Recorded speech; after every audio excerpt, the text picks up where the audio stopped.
Good evening. I'm Ben Carson, a retired neurosurgeon and a public servant. Before I begin, I'd like to say that our hearts go out to the Blake family and the other families who've been impacted by the tragic events in Kenosha. As Jacob's mother has urged the country, let's use our hearts, our love, and our intelligence to work together to show the rest of the world how humans are supposed to treat each other. America is great when we behave greatly.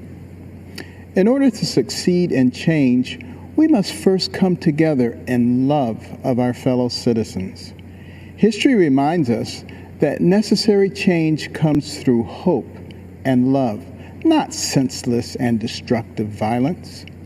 Abraham Lincoln once said to an America divided that, quote, "Your purpose then, plainly stated, is that you will destroy the government unless you be allowed to construe and enforce the Constitution as you please on all points in dispute between you and us. You will rule or ruin in all events," unquote. These words of warning are relevant today. We have a choice. Do we want big government that controls our lives from cradle to grave? Or do we believe in the power and wisdom of the people and their ability to self-govern with help from a limited federal government? Our president, Donald J. Trump, believes in the people. He is one of us. He makes promises and he keeps them. He is transparent, and we certainly know what he's thinking. He does not submit to political correctness or to its enforcers, the media. He is real. Right now, we need real. We need courage. We can't cower in the corner and hope that no one calls us a name, believing that will keep us safe.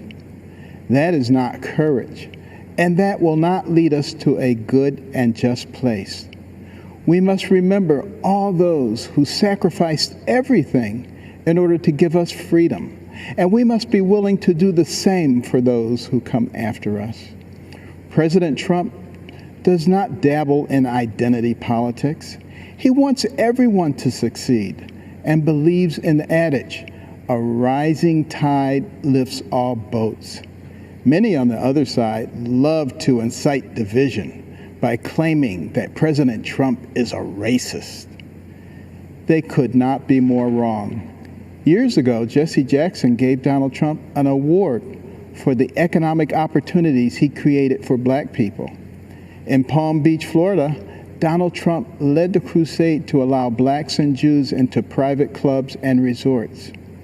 One of the first things he did as president was bring the Office of Historically Black Colleges and Universities into the White House so that it could get proper attention and financial support. Before the pandemic, African American unemployment was at an all-time low. President Trump accomplished prison reform. He created incentives to encourage investors to become involved with economically deprived areas of America.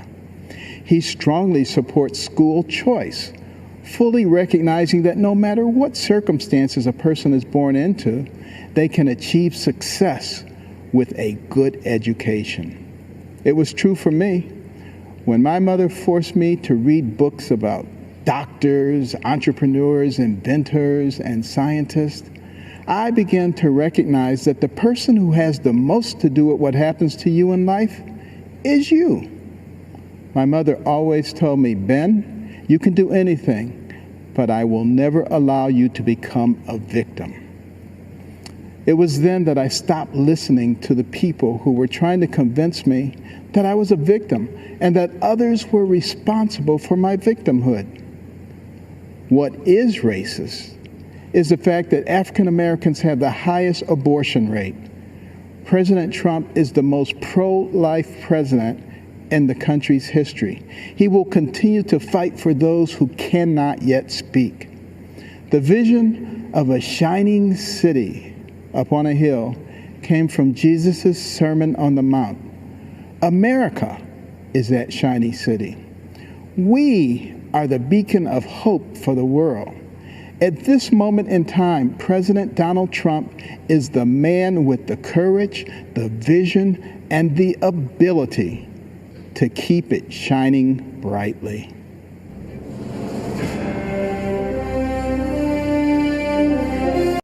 Hey, NBC News viewers, thanks for checking out our YouTube channel. Subscribe by clicking on that button down here and click on any of the videos over here to watch the latest interviews, show highlights, and digital exclusives. Thanks for watching.